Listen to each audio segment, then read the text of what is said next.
Thumbnail দেখেই হয়তো বুঝে গেছেন আজকে আমরা কোথায় যাচ্ছি। হ্যাঁ বন্ধুরা, আমরা আজকে যাচ্ছি উপমহাদেশের প্রখ্যাত সুফি সাধক মাহবুবে ইলাহি হযরত নিজামুদ্দিন আউলিয়া রহমাতুল্লাহ আলাইহির দরগায়।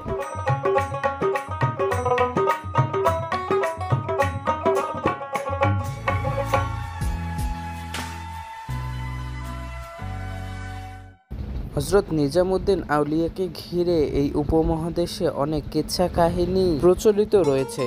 এর মধ্যে 100টি খুন করে আউলিয়া হয়েছেন, এই গল্পটি প্রচলিত বেশি। কিন্তু এই ঘটনা কি সত্য না মিথ্যা, আজ আমি এর সত্যতা তুলে ধরব। এরপরে তার দরগায় তার ভক্ত আশেকনরা কি করে এবং তাদের বংশধরদের ভূমিকাটাই বা কি তা দেখাবো আজকে। ঘড়িতে এখন সময় রাত 8:30। ভারতের নয়াদিল্লির রাস্তা দিয়ে ছুটে চলছি হযরত নিজামুদ্দিন আউলিয়ার দরগার দিকে। দরগাটি একেবারে নয়াদিল্লির প্রাণকেন্দ্রেই অবস্থিত।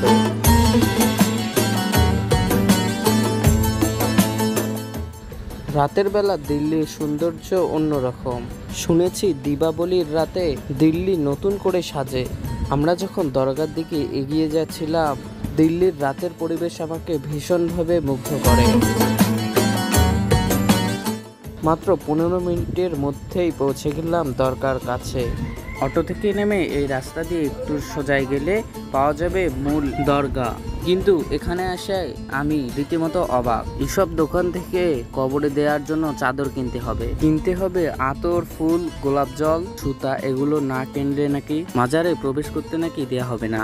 শুধু এই নয়, প্রত্যেকটি জিনিস 2 সেট করে কিনতে হবে, কারণ এখানে নিজামুদ্দিন আউলিয়ার পাশাপাশি আরেকজন বুজুর্গ হযরত আমির খুশর রহমাতুল্লাহ আলাইহি এর কবরও রয়েছে। এজন্যই 2 সেট জিনিস 2 কবরে দিতে হবে।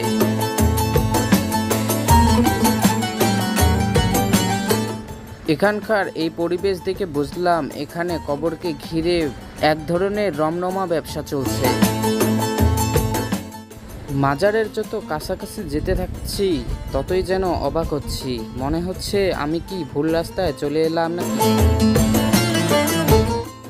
মিনিট 5 হাঁটার পরে পৌঁছে গেলাম মাজার চত্বরে। শুরুতেই চোখে পড়ল নিজামুদ্দিন আউলিয়ার শীর্ষ সেই সময়ের বিখ্যাত কবি আমির খুশু রহমাতুল্লাহ আলাইহির কবর।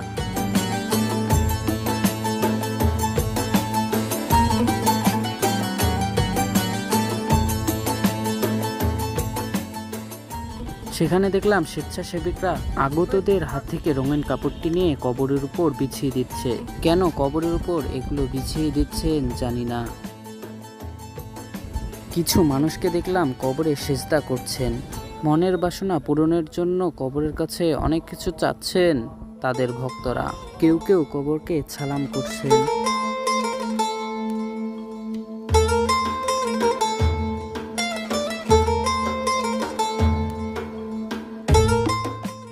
কবরের পাশেই রয়েছে সুতা বাঁধার আলাদা জায়গা।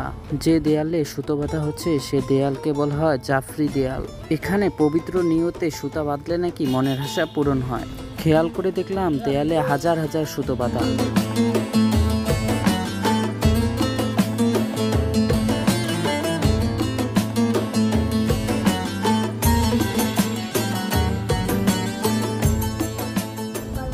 হযরত আমির খুশির রহমতুল্লাহ আলাইহির কবর থেকে যখন নিজামুদ্দিন আউলিয়ার কবরের দিকে যাবেন, তখনই বিপাকে পড়বেন। এখানকার স্বেচ্ছাসেবীরা একটি রেজিস্টার খাতায় নিয়ে আপনার নাম লেখাতে বলবেন। বিষয়টা দেখে আপনি হয়তো ভাববেন এটি সম্ভবত পরিদর্শন বই, তাই নাম লিখতে হচ্ছে। আসলে তাই নয়, আপনি কোন কবরে কত টাকা দান করবেন তাই এখানে লেখা হবে। দানের বিষয়টাকে ওনারা হাদিয়া বলেন। তাদের ভাষায় নিজামুদ্দিন আউলিয়া বড় হুজুর, তাই তার নামে বেশি পরিমাণ হাদিয়া দিতে হবে। হযরত আমির খুশর রহমাতুল্লাহ আলাইহি যেহেতু ছোট হুজুর, তাই তার নামে কম হাদিয়া দিলেও চলবে। অবশ্যই এখানে টাকা দেওয়া বাধ্যতামূলক নয়, কিন্তু টাকা না দিলে এখানকার স্বেচ্ছাসেবিকরা এমন পরিবেশ সৃষ্টি করবে আপনাকে টাকা দিতে বাধ্য হতে হবে।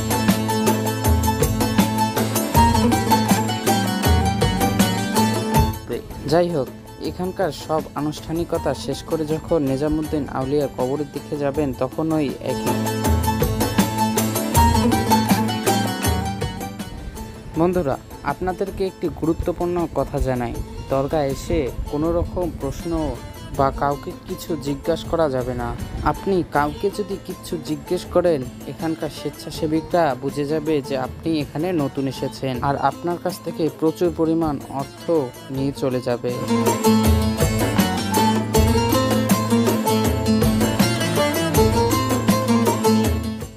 বন্ধুরা, এখন আপনাদেরকে দেখায় নিজামুদ্দিন আউলিয়ার ভক্তরা তার কবরের কাছে গিয়ে কি করে। আমির খুসরো রহমতুল্লাহ আলাইহির কবরে যা দেখলাম, এখানেও ঠিক তাই। মানুষের মনের বাসনা পূরণের জন্য কবরকে সিজদা করতেছে। কবরের উপর বিছিয়ে দিচ্ছেন চাদর এবং ফুল।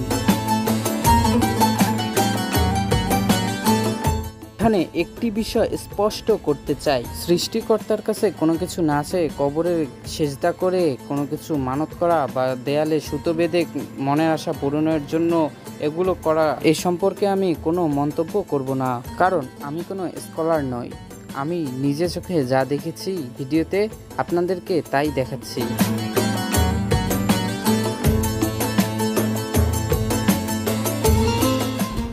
হযরত নিজামুদ্দিন আউলিয়ার কবরটি দেখার মতো।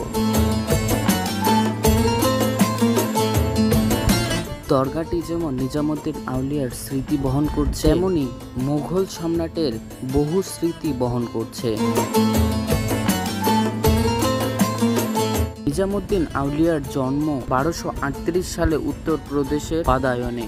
5 বছর বয়সে তার পিতা আহমেদ বাদামি মারা গেলে মা বিবি জুলেখার হাত ধরে তিনি বাদায়ন থেকে দিল্লিতে চলে আসেন। জালালউদ্দিন রুমির আউলিয়া ইকরামের বাণী বই থেকে পাওয়া যায়, শিশু নিজামুদ্দিনকে তার মা নিয়ে এসে একটি মুক্তবে ভর্তি করে দেয়। সেখানেই তিনি সর্বপ্রথম কোরআন শরীফ খতম করেন। আসলে তিনি হাফেজ হয়েছেন কিনা এ বিষয়ে আমি কোথাও খুঁজে পাইনি। এরপরে তিনি হযরত মাওলানা আলাউদ্দিন উমলের নিকট বিকাশ শাস্ত্রের কিতাবগুলো অধ্যয়ন করেন। এরপরে বিখ্যাত হযরত আলেমে দ্বীন শামসুদ্দিন দেওয়ান রহমতুল্লাহ আলাইহির কাছ থেকে উম্মুল আকাইদ ও সাহিত্য বিষয়ে জ্ঞান লাভ করেন। এরপরে হযরত কামাল রহমতুল্লাহ আলাইহির কাছ থেকে জ্যোতির্বিদ্যা, গণিত, তাফসির, বালাগাত সম্পর্কে জ্ঞান লাভ করেন। তার বয়স যখন 20, তখন তিনি চলে যান পাকিস্তানের অযোধানে, বর্তমান যার নাম পাকপাখান। সেখানে তিনি সুফি সাধক ফরিদ উদ্দিন গঞ্জাস্কার রহমতুল্লাহ আলাইহির শিষ্যত্ব গ্রহণ করেন। এরপরে তিনি নিয়ম করে প্রতি বছরের রমজান মাসে সেখানে যেতেন।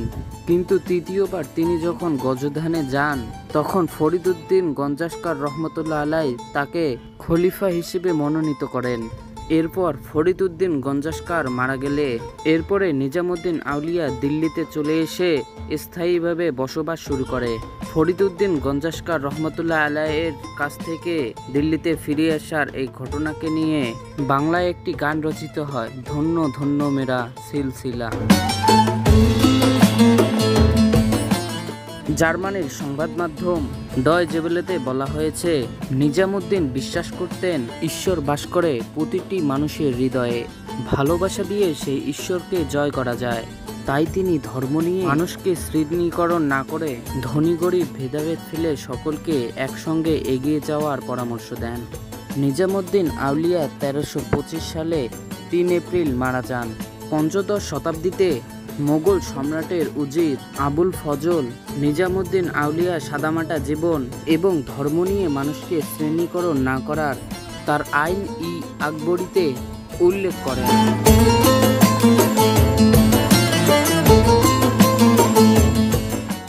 হযরত নিজামুদ্দিন আউলিয়ার সেই জীবনী পড়ে মুগ্ধ হন মোগল সম্রাট আকবর নিজেই। আর এজন্যই 1562 সালে এই দরগা এমন রাজকীয় করে নির্মাণ করে দেয়।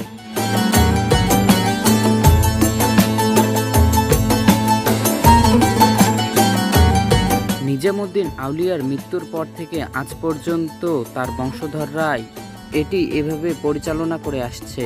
এই দরগার সেই সময় বিখ্যাত কবি আমির খুশবু কাওয়ালির সুরে মুগ্ধ করতেন তার গুরু নিজামুদ্দিনকে, আর সেই প্রচলন এখানে এখনো রয়েছে। ঈশার নামাজের পর এখানে গান করা হয়। আরও একটি কথা, নিজামুদ্দিন আউলিয়া 99টি খুন করে আউলিয়া হয়েছেন, এই কাহিনীটি একেবারেই মিথ্যা।